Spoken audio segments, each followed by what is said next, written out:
बताओ, उसमें से असाइनमेंट दिया था उसमें से क्वेश्चन है।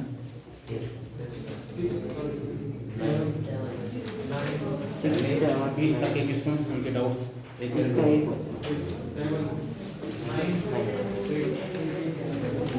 सीधा सा क्या A B and C segments. अब याद कौन रखेगा इन चीज़ों को? नहीं बताया था हमारे पास सेगमेंट्स क्या है,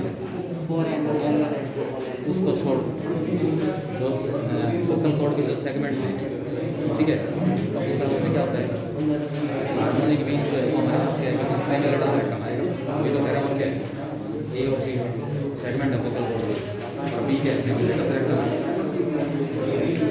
रिजल्ट याद रखनी चाहिए। एक असाइनमेंट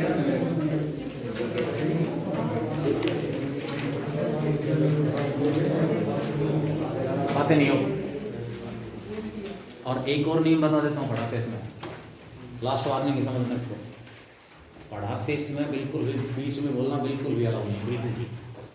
हाँ, पढ़ा रहा हूँ उससे रिलेटेड अगर कोई बात समझ में नहीं आ रही, वहाँ खड़े होकर पूछ लो किसी कि सर ये बात समझ नहीं आई। लास्ट टाइम बता दिया, लास्ट टाइम इसको फर्स्ट और लास्ट से समझें, क्लास से 12 इसको नहीं पढ़ना हो। पूरी क्लास का माहौल खराब ना हो, केवल और केवल वही बच्चा यहाँ बैठे जो कुछ करना चाहता है। 6 क्वेश्चन इसमें दिया हो पहले। If the segment intersected by the parabola,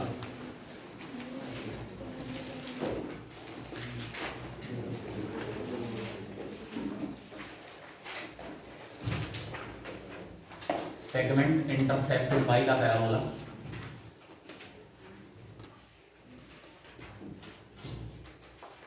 y square equal to 4x, y square है, प्रिंटिंग मिस्टेक इसमें, अकेला y equal to 4x parabola की इक्वेशन नहीं है। With the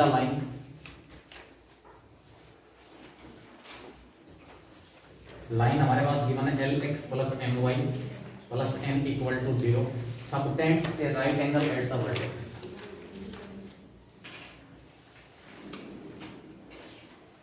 subtends a right angle at the vertex।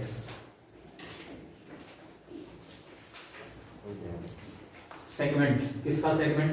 Intersected by the parabola. ये जो parabola है इस लाइन का एक इंटरसेप्टेड पोर्शन है, इंटरसेप्टेड बाय दिस पैराबोला।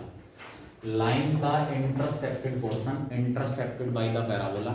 इसका मतलब ये हुआ कि जो लाइन और पैराबोला एक दूसरे को 2 पॉइंट्स के ऊपर इंटरसेक्ट कर रहे हैं।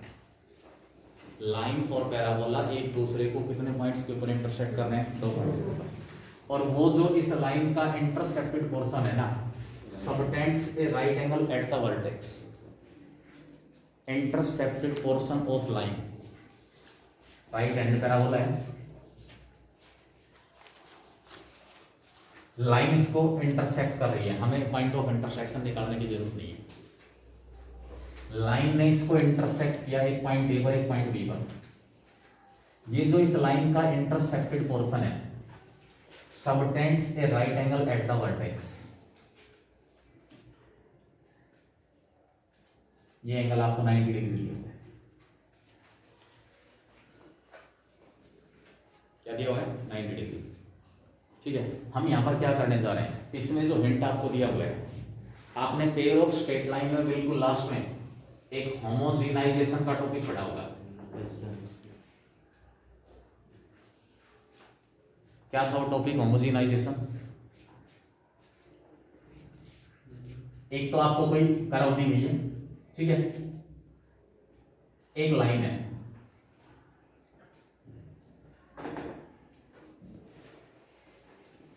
इन दोनों के पॉइंट ऑफ इंटरसेक्शन को जब ओरिजिन से ज्वाइन कर रहे हैं, एक पॉइंट ऑफ इंटरसेक्शन ये है, दूसरा पॉइंट ऑफ इंटरसेक्शन ये हो जाएगा। इन दोनों को जब मैंने ओरिजिन से ज्वाइन किया तो यहां से आपके पास कंबाइंड इक्वेशन आएगी of these pair of lines. Homogenisation का जहां पर जनरल सेकंड डिग्री इक्वेशन दी हुई थी वो पेयर ऑफ लाइंस को रिप्रेजेंट कर रही थी। कब रिप्रेजेंट कर रही थी? उससे रिलेटेड कंडीशन थी। उसके बाद एक होमोजीनियस सेकंड डिग्री इक्वेशन थी, होमोजीनियस सेकंड डिग्री इक्वेशन। वो ऐसी दो लाइंस को रिप्रेजेंट कर रही थी जो दोनों कहां से पास हो रही है, ओरिजिन से। होमोजीनियस सेकंड डिग्री इक्वेशन एक पेयर ऑफ लाइंस को रिप्रेजेंट कर रहा है जो कहां से पास हो रहा है, ओरिजिन से। तो यहां पर ये जो आपके पास एक तरह से ये एक कर्व है, ये लाइन है, इन दोनों के पॉइंट ऑफ इंटरसेक्शन को जब ओरिजिन से ज्वाइन किया तो मेरे पास ये दो लाइन आ गई। ये दोनों लाइन ओरिजिन को जब इन पॉइंट ऑफ इंटरसेक्शन से ज्वाइन कर रहा हूं तो हमारे पास जो दो लाइंस आ रही हैं उन दोनों लाइनों की इक्वेशन है। अब ये कह रहा है कि ये दोनों लाइनें एक दूसरे के परपेंडिकुलर है कुछ ध्यान, ax² + 2hxy + by² represents a pair of lines if a + b = angle निकालने का फॉर्मूला था, कुछ याद हो? Angle between the pair of lines represented by this tan θ = 2 times of √x² - ab है नहीं ना। और अगर लाइन परपेंडिकुलर है तो tan 90 इंफिनिटी कब होगा, इंफिनिटी, जब a + b किसके इक्वल हो, 0। a + b किसके इक्वल है, 0। वो कॉन्सेप्ट यूज किया हुआ है। तो सबसे पहले इन दोनों इक्वेशंस की हेल्प से इस सेकंड डिग्री इक्वेशन को होमोजीनियस सेकंड डिग्री इक्वेशन में चेंज करूंगा। इस सेकंड डिग्री इक्वेशन को किस में चेंज कर रहे हैं, होमोजीनियस सेकंड डिग्री इक्वेशन में। होमोजीनियस सेकंड डिग्री इक्वेशन में कैसे चेंज कर रहे हैं, कुछ ध्यान कैसे किया था? यहां से कांस्टेंट की वैल्यू आ गई, lx + my = क्या आ गया, -n। lx + my / -n = क्या आ गया, 1। ये वैल्यू 1 की जगह यहां पुट कर दो, क्योंकि ये तो सेकंड डिग्री टर्म है, ये सेकंड डिग्री टर्म नहीं है, इसलिए हम क्या कर रहे हैं, इसके साथ 1 लेके और उस 1 की जगह में क्या ले लूंगा, lx + my / y² = 4ax * में आ गए इसके साथ lx + my / में -n कर दो मल्टीप्लाई। इधर आके माइनस का ny² 4ax को lx 4alx² और 4amxy पहले तरफ लेके जाओ इसको, implies 4alx² 4amxy और ये माइनस का परले तरफ जाके प्लस हो जाएगा ny² = 0। ये इस फॉर्म में ऐसी इक्वेशन है होमोजीनियस सेकंड डिग्री इक्वेशन। किसको रिप्रेजेंट कर रही है, पेयर ऑफ लाइंस। कौन सी दो लाइंस, कौन सी दो लाइंस, जो इस पैराबोला और इस लाइन का पॉइंट ऑफ इंटरसेक्शन आ रहा है, उन पॉइंट ऑफ इंटरसेक्शंस को किससे ज्वाइन कर रहे हैं, ओरिजिन से। तो हमारे पास इन दोनों लाइनों की कंबाइंड इक्वेशन आई हुई है और साथ में क्या दिया हुआ है, जो इंटरसेप्टेड पोर्शन है लाइन का, it subtends A right angle at the centre. इसका मतलब ये दोनों लाइन एक दूसरे के परपेंडिकुलर है। तो ये लाइन परपेंडिकुलर कब होती हैं, जब x² का कोफिशिएंट प्लस में y² का कोफिशिएंट दोनों का सम किसके इक्वल हो, 0। तो यहां से हमारे पास क्या आ जाएगा, as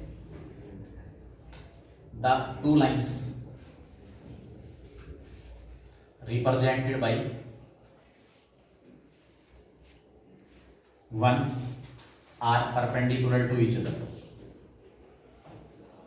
therefore a + b = 0 implies, ध्यान रखना a का मतलब x² का कोफिशिएंट, इस a की बात नहीं कर रहा हूं मैं, कभी ये a हो, अगर इसमें a में कोई कंफ्यूजन है, कैपिटल A और कैपिटल B ले लो। इसका मतलब मैं जो सेकंड डिग्री इक्वेशन है, होमोजेनियस सेकंड डिग्री इक्वेशन, इसमें जो a और b उनकी बात कर रहा हूं। What is a, coefficient of x², what is b, coefficient of y²। a + b हमारे पास क्या होगा, 0। What is a, 4al plus में इक्वल टू क्या होगा, ये आपके पास रिक्वायर्ड रिजल्ट आ जाएगा जो हमसे प्रूव करना चाह रहा है। ये जो नीचे रिजल्ट्स गिवन है उनमें से कौन सा रिजल्ट ट्रू है, तो वो आपके पास क्या होगा, इसमें 4al प्लस में n, बेटा n² आएगा इसमें, n ही है ना, यस n ही आएगा। एन वाई स्क्वेयर है, तो इसमें वाई स्क्वेयर का कोफिशिएंट क्या हो गया एन, तो यहाँ से 4al प्लस एन किसके इक्वल होगा 0। सेवंथ भी है, सेवंथ क्वेश्चन कह रहा है वाटर जेट, पानी की धारा है, from a fountain reaches its maximum height of 4 metre at a distance 0.5 metre from the vertical passing through the point O of water outlet. O point हमारे पास वाटर आउटलेट है, जहाँ से पानी निकल रहा है, जहाँ से पानी का ओरिजिन है, वो पॉइंट O दिया हुआ है। वहाँ से वाटर जेट जो है वो निकल रही है, अपनी मैक्सिमम हाइट तक जा रही है। वो मैक्सिमम हाइट कितनी है 4 मीटर है। कहाँ पर है, O से जो वर्टिकल निकल रहा है ना, O से जो वर्टिकल निकल रहा है उससे कितने डिस्टेंस के ऊपर 0.5 मीटर। उसके बाद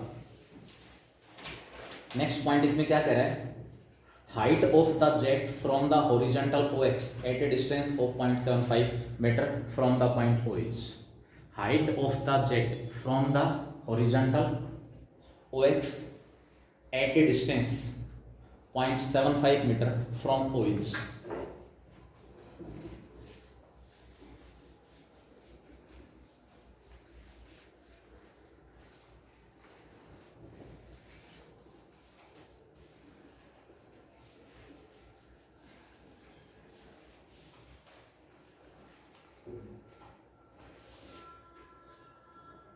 ये केस आपके पास, ये पॉइंट O दिया हुआ है, यहां से ओरिजिन है, ये ओरिजिन है किसका वाटर जेट, ये आपके पास वर्टिकल हो गया। जो मैक्सिमम हाइट आपको दी हुई वाटर जेट की मैक्सिमम हाइट यहां पर है, कितनी दूरी पर, ये हाइट 4 मीटर है, और यहां से इस ओरिजिन से कितनी दूर है, इसको मैंने ओरिजिन ले लिया, तो क्या आपके पास ये पॉइंट x कोऑर्डिनेट 0.5 और y कोऑर्डिनेट आ जाएगा। क्या ये बड़ा पॉइंट यहाँ पर वर्टेक्स का काम नहीं करेगा। जो वाटर जेट हमारे पास है इसकी शेप कैसी होगी, पैराबोलिक। जो वाटर जेट हमारे पास है इसकी शेप कैसी मिलेगी, पैराबोलिक होगी।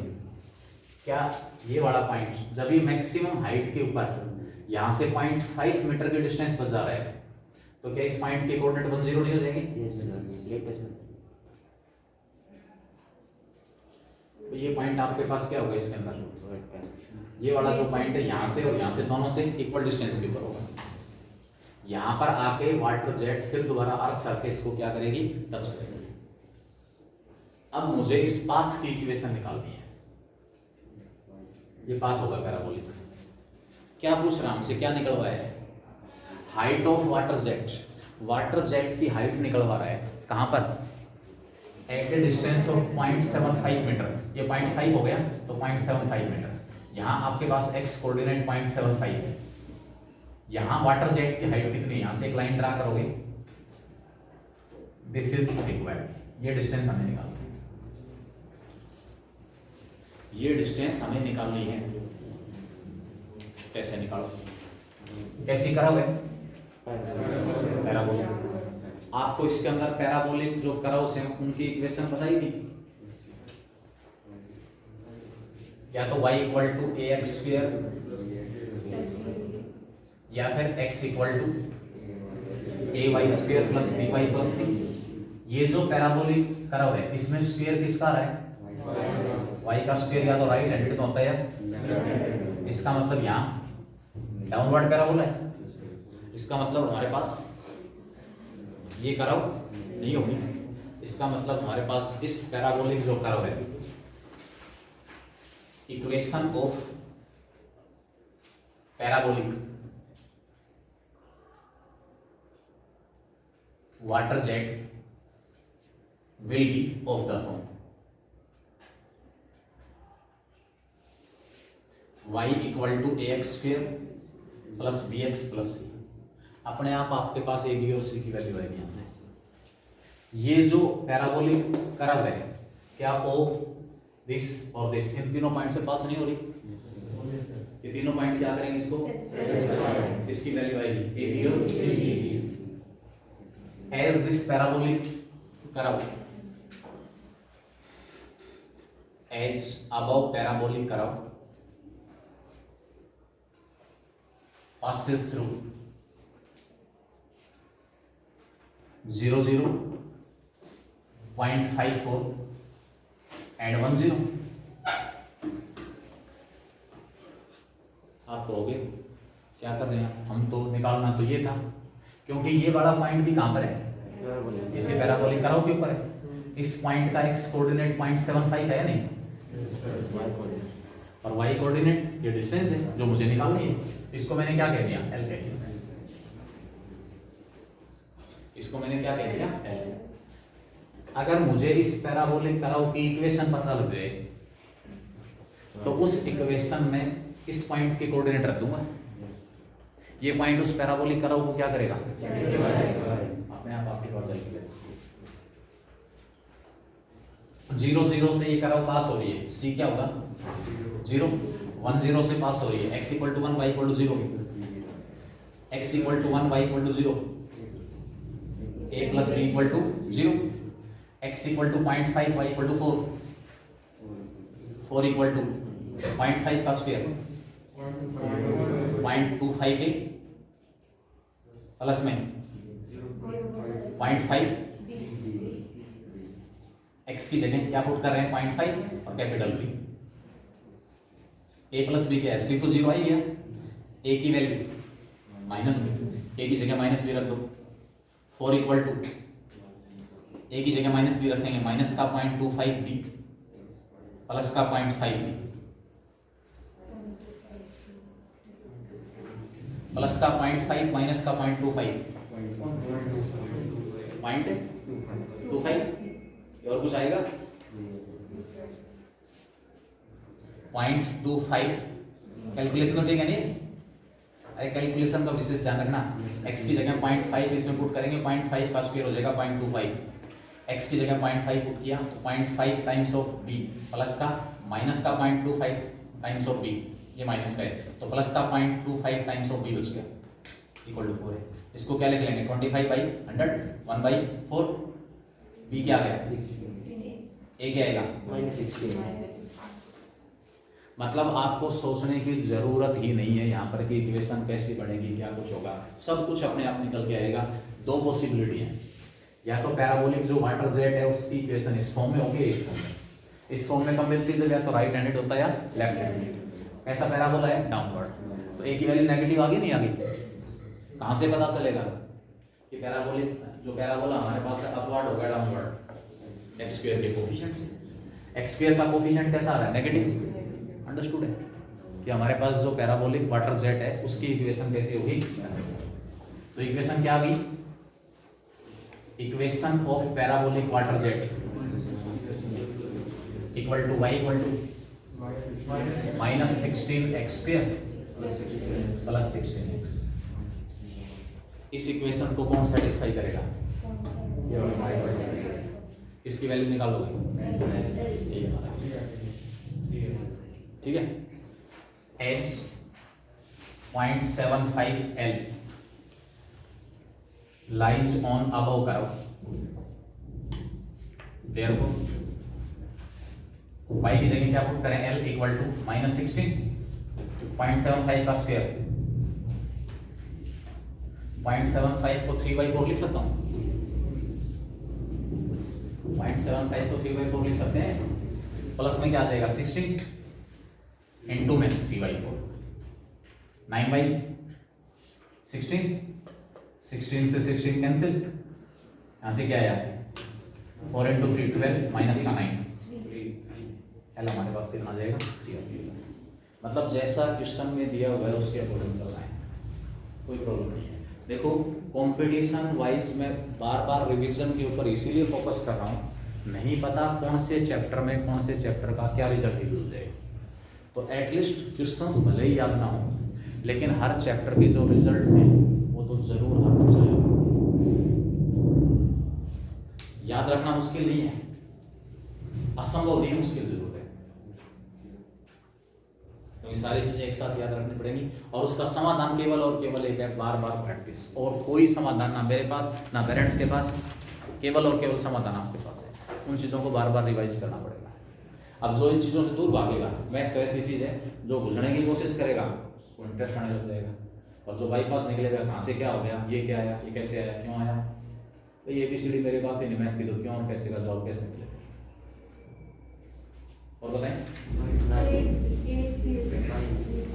8th देखें, area of the triangle formed by the vertex, focus and one end of latus rectum of the parabola. Parabola given है, कोई बात नहीं, शुरुआत है, हम कुछ क्वेश्चन कंटिन्यू डिस्कस कर लेते हैं, कोई बात नहीं, टाइम है हमारे पास। लेकिन एटलीस्ट जो टाइप डिस्कस होगी उस टाइप का और कोई क्वेश्चन हो तो वो ऐसा ना बचे कि वो मेरे को नहीं आता है।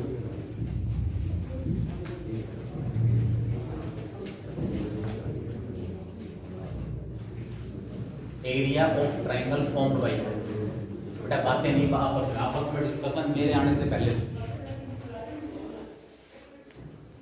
क्लास में पिन ड्रॉप साइलेंस होना चाहिए। अपना डिस्कशन है, अपनी आपसी जो बातचीत है मेरे आने से पहले हो जाए। भी डिस्कस कर रहे हैं, आप आपस में बातचीत कर रहे हैं, उसको पहले डिस्कस कर लो ना। डिस्कस करने का समय वो होता है, कोई डाउट है मैं अपने साथ में साथी जो बच्चे हैं उनसे जाके पूछूं, हो सकता है वो डाउट नहीं क्लियर हो जाए, टीचर की जरूरत ना पड़े, बाकी बच्चे के डाउट जो है वो टीचर डिस्कस कर लो। लेकिन ये नहीं कि मैं क्वेश्चन डिस्कस कर रहा हूँ उसमें आप बताओ कि यहाँ ऐसा, यहाँ वैसा, यहाँ वैसा, यहाँ वैसा। Area of the triangle formed by the vertex,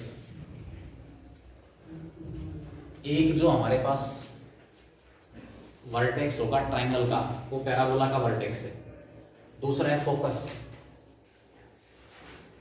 and third is one end of latus rectum, one end of latus rectum of parabola.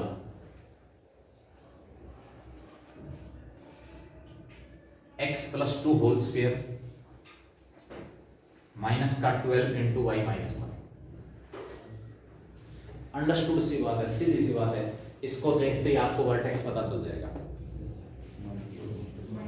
x minus H whole square equal to plus minus 4a into Y minus K, Y minus K whole square equal to plus minus 4a into X minus H.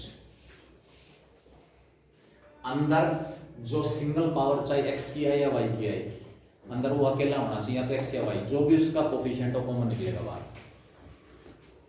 y का coefficient negative है, square x वाली term का है, downward parabola है। कैसा parabola है? Downward. लेकिन इसका वर्टेक्स 0 0 पर नहीं है, which is a downward parabola.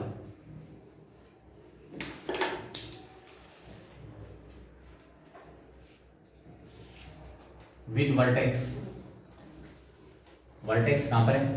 x में से क्या माइनस हो रहा है? -2, y में से क्या माइनस हो रहा है? 1। लेकिन विशेष ध्यान रहे, यहाँ x का और यहाँ y का कोफिशिएंट 1 होना जरूरी है। अगर वो कोफिशिएंट 1 नहीं है तो पहले उनको 1 बनाएं, कॉमन निकाल दें जो भी कोफिशिएंट है, उसके बाद चलो वर्टेक्स मुझे पता लग गया। इसका फोकस मैंने आपको ड्राइव करवाया था कि भाई या तो रिजल्ट याद रख लेना डायरेक्ट, या फिर आप हर क्वेश्चन के अंदर निकाल सकते हो। मैंने जो स्मॉल x+2 है ना, इसको कैपिटल X कह दिया, और जो स्मॉल y-1 इसको मैंने कैपिटल Y कह दिया, यानी कि ओरिजिन को शिफ्ट कर दिया। शिफ्टिंग ऑफ ओरिजिन वाला जो टॉपिक है वो है बस, यहाँ पर और कुछ भी नहीं है। तो ये इक्वेशन क्या बन जाएगी फिर? Capital X square equal to minus का 12y, डाउनवर्ड पैराबोला है, 4a की वैल्यू 12 है, a3 आ गया। इसका फोकस पता है, डाउनवर्ड का फोकस 0 माइनस 1, 0 a की वैल्यू कितनी? 3, तो 0 माइनस 3, ठीक है। 0 का मतलब क्या है? पॉइंट है, capital X equal to 0, capital Y equal to -3। लेकिन कैपिटल X मैंने किसकी जगह लिखा? x+2 की वैल्यू क्या आ गई? 0। कैपिटल Y क्या है? y-1 equal to -3। x की वैल्यू क्या आई? -2। y कितना आया? इसका मतलब पैराबोला जो हमारे पास उसका फोकस क्या आ गया, फोकस आ गया, वर्टेक्स आ गया, एक एंड और निकालना है इसका लेटेस्ट। ये वाला जो पैराबोला है ends of latus rectum of parabola 1 क्या होगा बता सकते हो? डाउनवर्ड पैराबोला है या वर्टेक्स है, सॉरी फोकस है, एक्स कितना होगा? राहुल तेरी रियल नहीं बता देता हूँ काम करने की, भगाऊंगा यहाँ से, सेक्शन से भगाऊंगा, ध्यान रखना, क्योंकि तेरा ध्यान यहाँ ज्यादा, आगे क्या हो रहा है, पीछे क्या हो रहा है, साइड में क्या हो रहा है, पढ़ाई से मतलब नहीं है।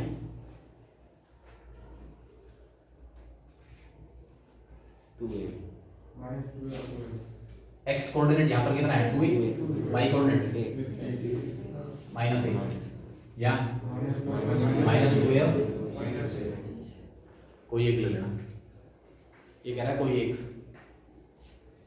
फोकस मेरे पास आ गया, ये तो वर्टेक्स है, ये क्या है फोकस, ठीक है, और ये आपके पास एक